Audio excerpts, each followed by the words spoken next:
Hey everybody, and welcome to another episode of Design Cinema. This is Feng Zhu speaking, and this is episode 66, working from 3D. All right, so I've loaded up a 3D image that one of my staff here, Kingston Chan, one of our art directors actually, made while he was testing out SketchUp. He was actually just messing around with testing out some plugins and some various things in SketchUp. So he never actually meant this to be a paint over for me, but I think that's a perfect example of how the industry works. And I'll get into that in a little bit here. So first, let me just talk about what I'm doing here. So I'm trying to reverse engineer the perspective of the shot. So I put down a horizon line as well as some vanishing points. So you can see the lower right, that's VP number 1. And right now I'm going to the left side to find vanishing point number 2. So I don't think it'll be super accurate, but at least have a good understanding of the kind of camera that we're dealing with. And here I'm using the human being. You can see it on the left side, a tiny little human from SketchUp. So I'm using her and the perspective I plotted to find the foreshortening of the shot. So that kind of gives me a rough idea of the type of lens that's being used, right? Because lenses play a huge difference. For example, like a 200 millimeter lens to a 50 millimeter lens, you have very different foreshortening. So here I'm kind of just finding what that foreshortening could be. This is actually a wide angle lens, as you can tell that the character foreshortens very quickly, as well as the 3-point perspective going in. Now I'm doing composition check. So I'm going to do a left read. You can see the left arrow pointing towards the mech. Since the mech, sorry, I have a little cough right now. Sorry. Anyways, the mech is a subject matter. So I want my composition to lead to it. And it's perfect right now because it's on the 3x3 rule. And it's hitting right at one of the axes, which is perfect. And then I'm going to lead that down to the bottom left corner. So I have to have something interesting there, which right now in the shot, there is something interesting. So I might use it, I might not. And then lead you back onto the right corner. So that's the composition that I will be using. So you want to pause the shot and take a look what I did there. It's actually pretty straightforward. You can see how the arrows lead to all the various subject matters and the various key points for your eyes.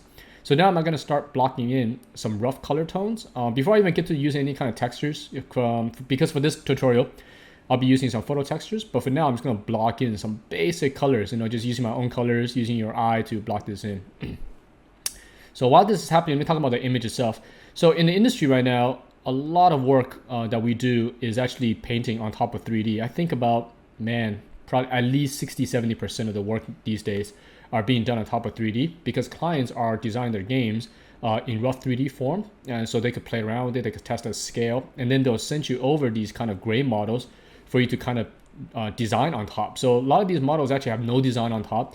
What you see here is actually considered very detailed. A lot of the stuff I get from clients are literally gray boxes.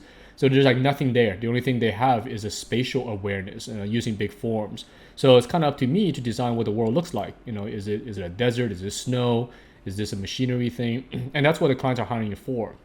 So you get some very bad 3D, and sometimes they don't even give you shot designs at all. They just give you a render straight out the engine or a render straight out Maya or something like that.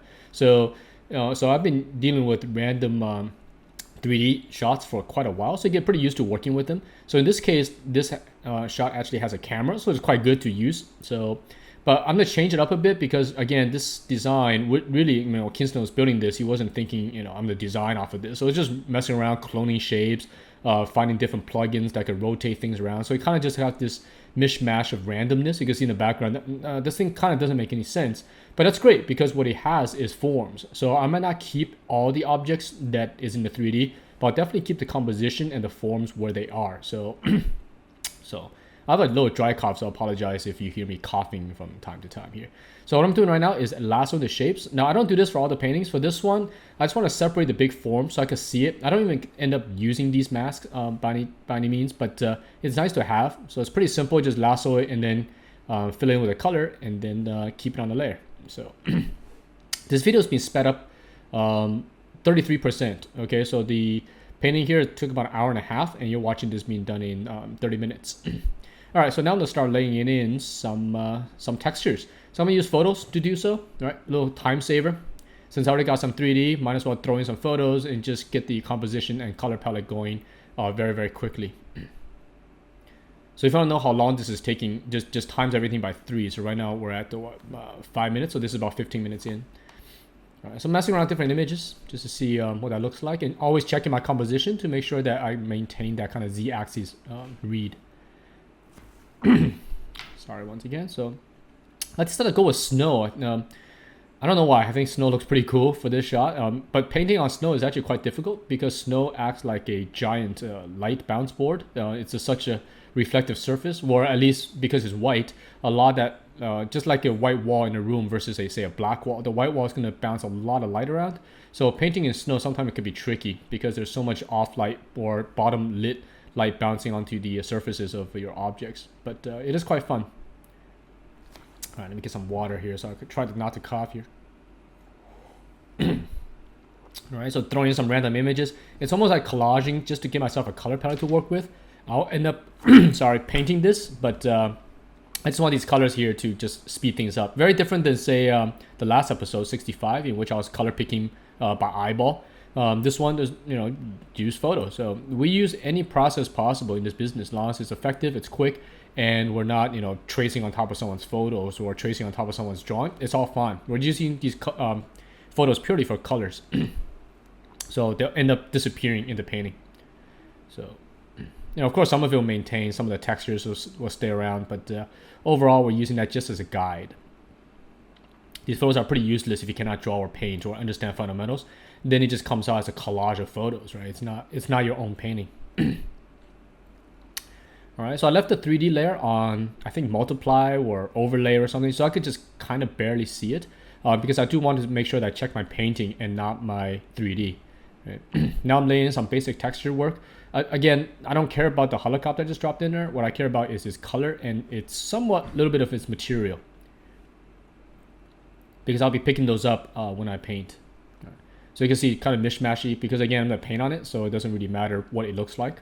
Like there's a wheel from the helicopter and stuff. It's like, who cares? Oh, there's where the mask could come in. Let's check it. Right. But I ended up removing it and putting everything back. I just want to check the size of the mech with the mask that I made earlier. So lighting, I calculated off the 3D. The light's coming from the upper left. So that allows me to have the highlights going in the correct direction. It's pretty important. And 3D, sometimes clients will give you very good 3D. But it's pretty rare. Like they'll give you 3D with all the alphas and all the channels still there.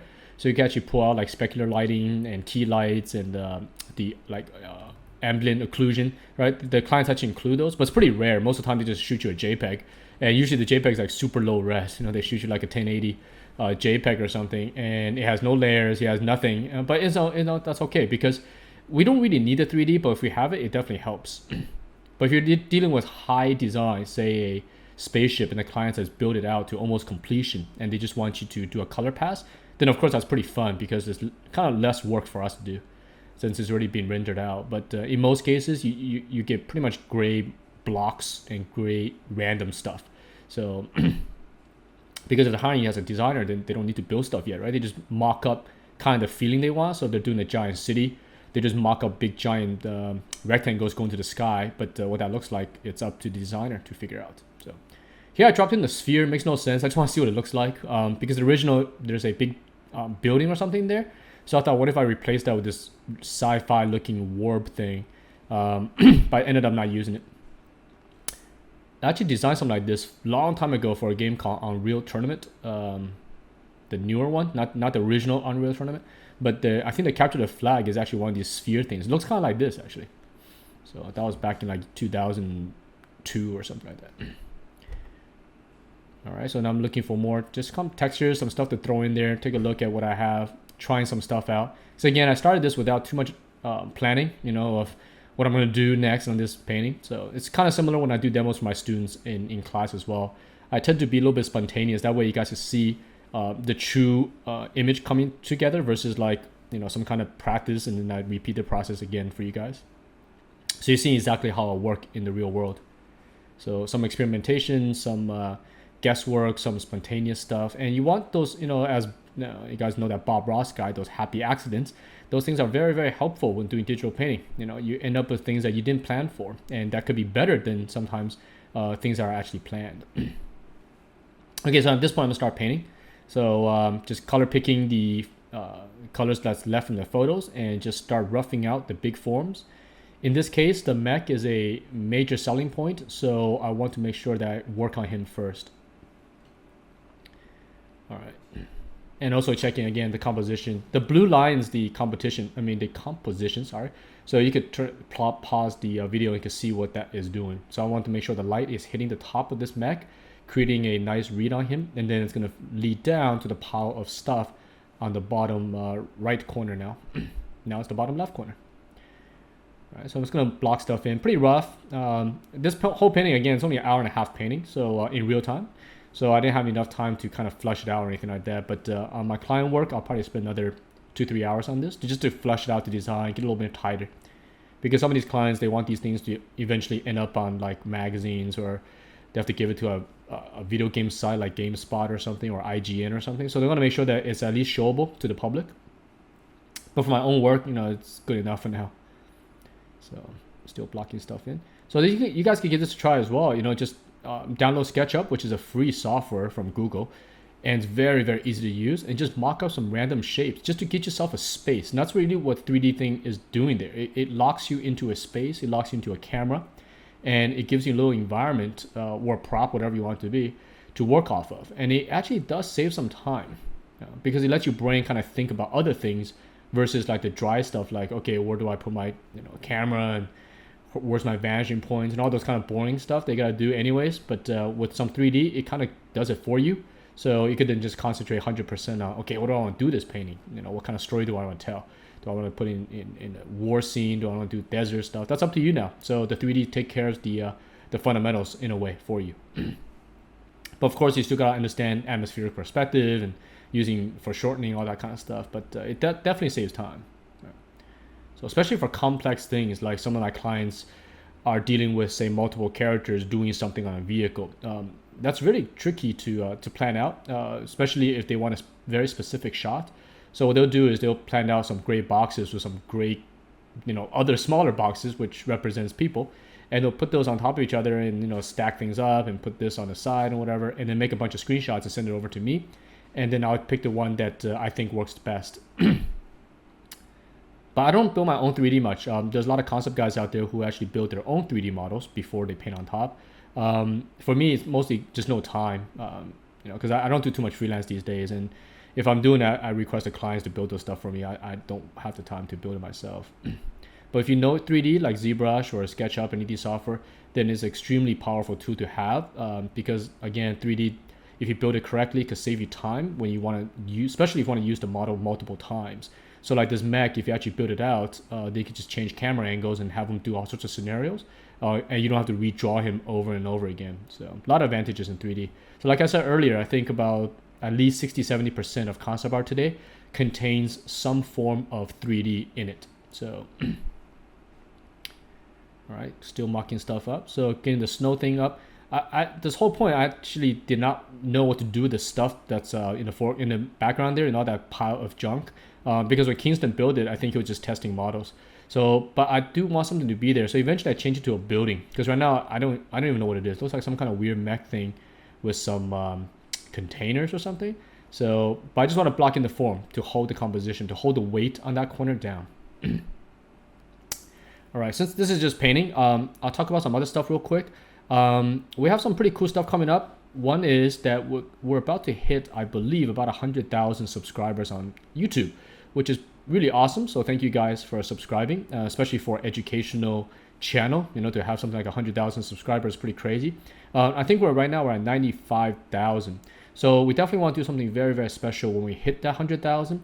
So the current plan, which don't quote me yet because we're not completely settled on it yet, but the current plan is we're going to run some kind of cool little contest with you guys that shows how Design Cinema has helped you. And we want to judge that concept via some kind of video. Like you shoot a video of something that shows that Design Cinema has helped you learn, or whatever makes you, how they helped you. So and definitely, help us promote Design Cinema in a way, and also show us who you are out there. And right now the plan is that we'll choose, or I will probably, the winner. We'll fly you guys out, or one person, the winner, to Singapore, and probably on a date in which we hold either a workshop or some kind of event of some kind. I'm not sure exactly what it is, and that'll be probably later this year. So we'll fly you out, put you in a nice hotel and everything. So that'll be the first prize winner. Okay, so again, don't quote me yet. We're still working on it, but that's probably gonna happen, and we'll announce the winner, say somewhere around when we hit 100,000 users, which will take place, I believe, maybe in a month or 2 months from now. We'll hit that number, and we can announce the winner, and we'll hook you up. Fly out to Singapore, check out our workshop, or check out some kind of event, hang out at the school, meet all our staff here. Should be pretty cool, right? And I hope that sounds cool to you guys as well. And probably give you one of the books that we have, which is sold out, but we have a few copies that we save for these kind of occasions. So, but stay tuned. Check back on our Facebook or check our official website, fcdschool.com, for announcements regarding that event. So, or that contest, I say. Right now, we're just checking with legal to see like how do we do this, without violating some kind of law or, getting kind of weird, situation or something like that. So once that's all confirmed with legal, then we'll announce it. But it should be fun because I look forward to see what you guys cut, what kind of video you guys make with that, right? So maybe you could cut a bunch of videos you working and watching design cinema and getting better at it, or it could be a professional that you share with your office mates. I don't know. We're looking for something very creative, that obviously promotes us in a way and also fun for everyone else to watch as well. So anyways, let's get back to this painting. So still roughing stuff out. And now I'm actually using some of that mask stuff I built earlier to get that big structure in the back. Because in the original 3D, there was that structure, and I want to make sure I maintain that. So when clients give you these kind of rough 3D, the spatial awareness is very important because they give you boxes, right? So obviously there's no design in the boxes. But the reason why they do the boxes is because they're testing certain things. For example, if it's a game like say a climbing game or something, it's very important that there's a distance between all the boxes because the character has this data that it has to use in order to compensate the climbing animation or the jumping animations. So the clients will build a whole city with just vertical boxes, short boxes, all that kind of stuff to test out gameplay. But the boxes have no content at all. They're just boxes. So when they give you these screenshots, you have to then just maintain the spatial awareness. You could change the architecture, you could change the look of it, a time period, whatever they're asking you to do, but you really shouldn't change the spatial awareness because that's what they're blocking out for. So, but it depends on the clients. So, but most clients work. For example, let's go back to the Unreal game, which is quite old, Unreal Tournament 2000 something or whatever that was called by Epic. When I was working with them, they were shooting me over the level designs in rough 3D, but they were just stacked boxes. But the thing is, they're playable, so they could start doing death matches and testing on the level design to make sure that it's a fair level, that there's it's really fun to jump around in. But it was zero design. It's just people jumping on boxes. And when they give it to me, they tell, dude, just make it cool. There's no like a spec. It's like you can make this like an alien planet. You can make it like Asian temples with sci-fi in it. The next one we had was like some kind of military base on top of a cliff. So you can just redress it, but following the shapes that they created. A really fun way to work. So. All right, continue blocking in. And all this is being done pretty much on a single layer. The only layers I have right now is the 3D object on a layer, and then the various masks. There's about 6 of those, and then these things are just being painted. Right? Here I threw in a little ellipse. You're probably wondering, like, how come I'm putting like a really clean ellipse into the shot? I just want this area to be kind of clean, so that way I know that this part of the mech I gotta dress up later. So I'm just making the density more clean. All right, now I'm blocking that, whatever this could be, factory or some kind of warehouse thing on the corner here. Let me check the time here on the video. All right, I think we're 18 minutes in. So in real time, just times this by 3. So 20 minutes, so about 1 hour in or something like that at this point, I think, if I'm doing my math right. All right, let me see if there's any technical stuff. So done by CS5. Yeah, nothing really special. The only thing is just showing you guys how to utilize 3D, which there really isn't anything special. Sometimes you think there might be a special process to all of this, but there really isn't. The 3D is a time saver for sure, but oftentimes it's not that big of a deal if we have 3D or not. If clients choose to give it to us, then sure, we'll use it. But if they want to paint the exact same thing and we don't have 3D, that's fine too. So it's not like a magic pill or something like that, that if you have to have 3D in order to do good work, it doesn't really matter to us. Like this painting, we could have done it without any kind of 3D. So goes back to just your fundamentals and your understanding of design philosophy and composition, all that kind of stuff. That's the kind of stuff that makes these things work. All right, painting some clouds. Using the white of the cloud since the light is coming from the upper left right now. Using that to help composition to push the white towards the mech. So your eye leads you to the top of the mech. Just like the big giant building on the upper left corner. I put a cut in there to kind of direct your eye down towards the mech as well. So it's a left to right read at a down angle, right? And then the mech itself is pointing downwards to the bottom left. So you put something interesting there, and then you bounce that back via the little lines on the floor. You see those little roads and stuff like that. Those are then lead you. Oh, there we go. So you can see the blue line, right? So the blue line on the bottom right leads you back to the bottom right corner. So we get your eyes moving across the canvas, hopefully. Darken some of the corners down. So that way your eye stays in the composition. So I'm just toning down some of the corners down with a little bit of dark. But not too much. So at this point, this painting is starting to get resolved, right? So this is, if I was doing this for freelance, for example, I'll probably be moving on to another piece in the meantime, because this one's like, okay, I got it. The lighting looks okay. The overall color palette looks all right. The mood is there. The rest of it is just detailing. So, and that's not really that hard. So I'll just go on and maybe, because for freelance, you really do like one image, right? So you always do like multiple images. So at this point, I could probably stop and go do work on another one. To constantly keep a track on time here. I think we're 21 minutes in. All right, filling more detail. So if I'm gonna detail, then the mech will be the first guy to start with,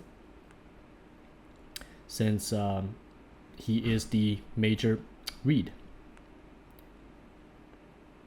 And later I actually changed the design. I turned this off and I worked on it a little bit. So actually this video in real time is not an hour and a half. It's about 2 hours or something like that. I worked on it for about 45 minutes or so without recording, because this is details. And so I fast forward through that part really quickly.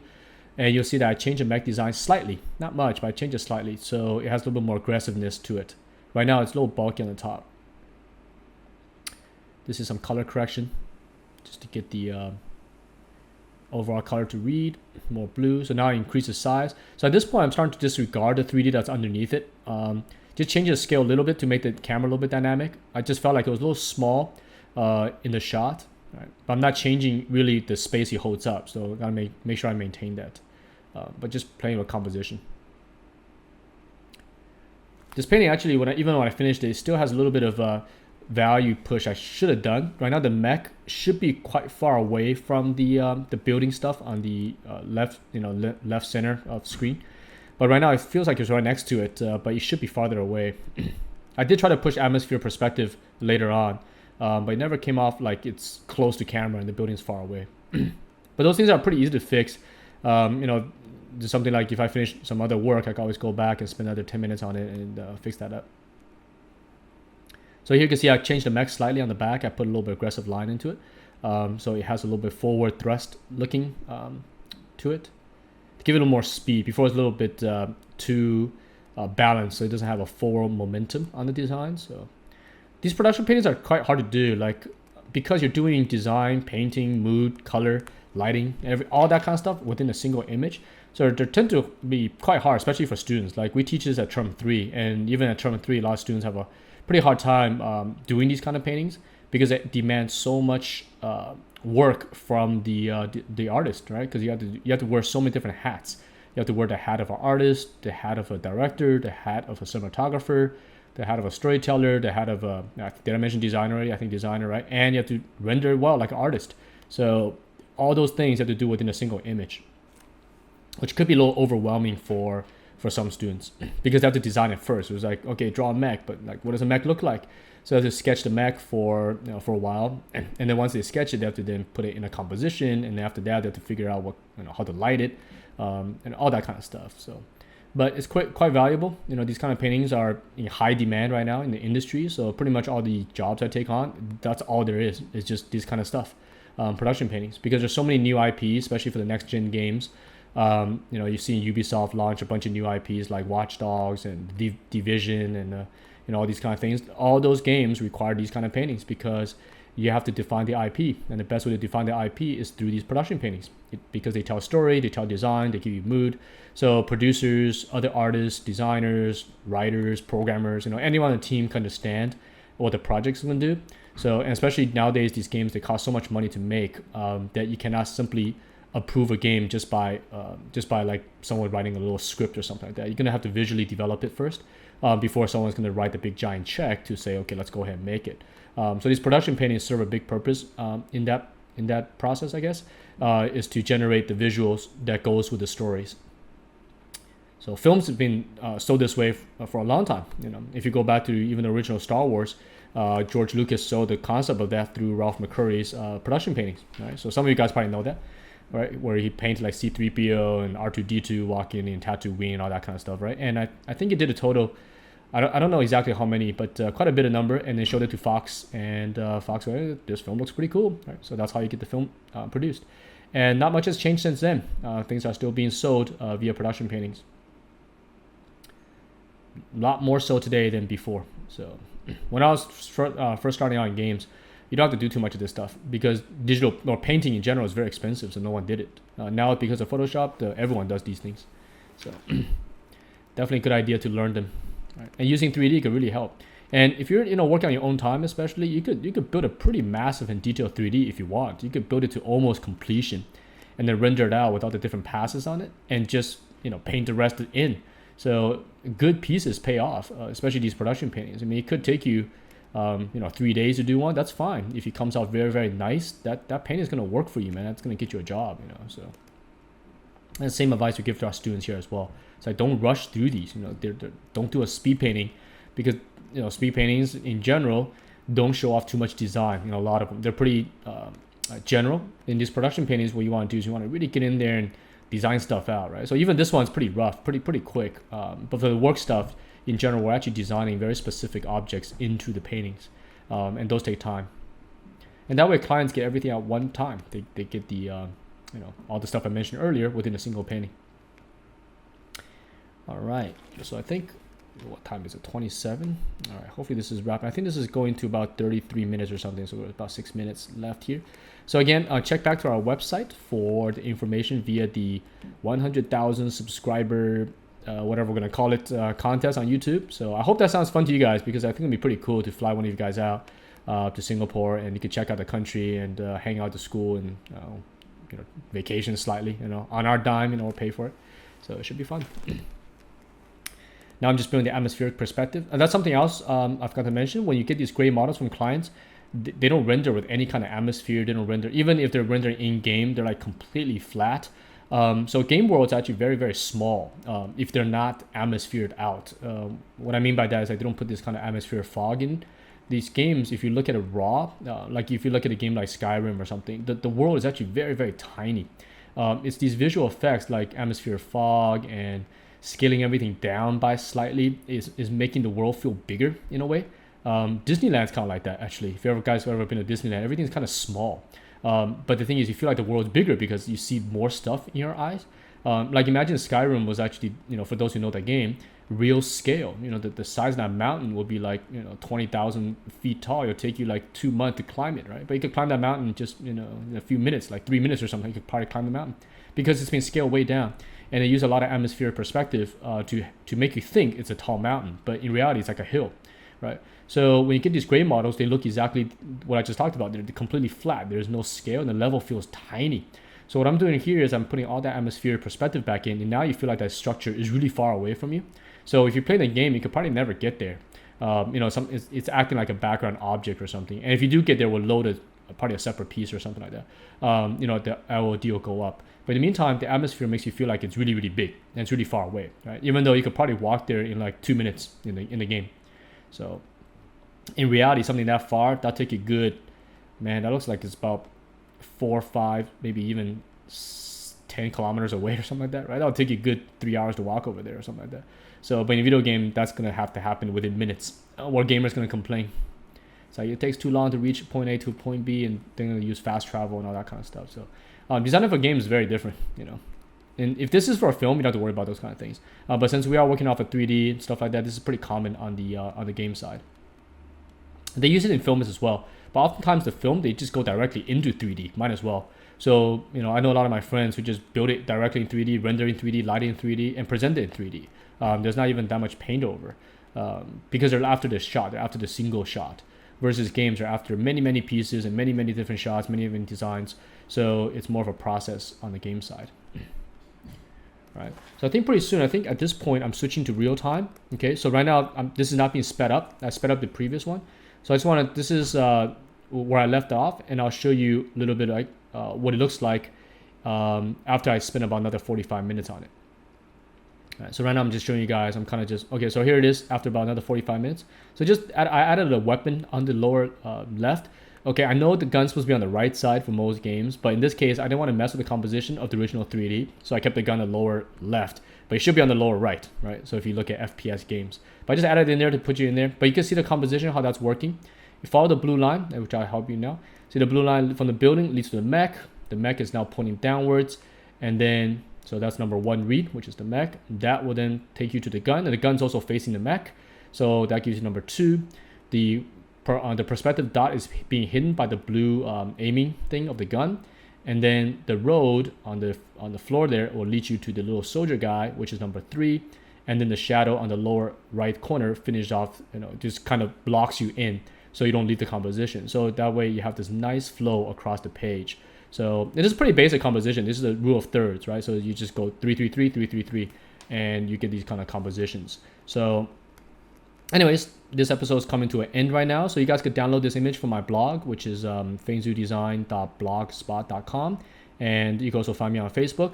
So again, stay tuned for the contest and other announcements. And I hope you guys enjoyed this episode. So I'll see you guys in episode 67. Hopefully by then we'll have 100,000 subscribers. Maybe not. Maybe I'll make one soon. So this video still got a few more minutes going, so I could just blabbering right now. But again, thank you guys for subscribing to get us to very close to 100,000 users. That's awesome. And so yeah, enjoy the episode, and I will see you guys next time. All right, bye-bye.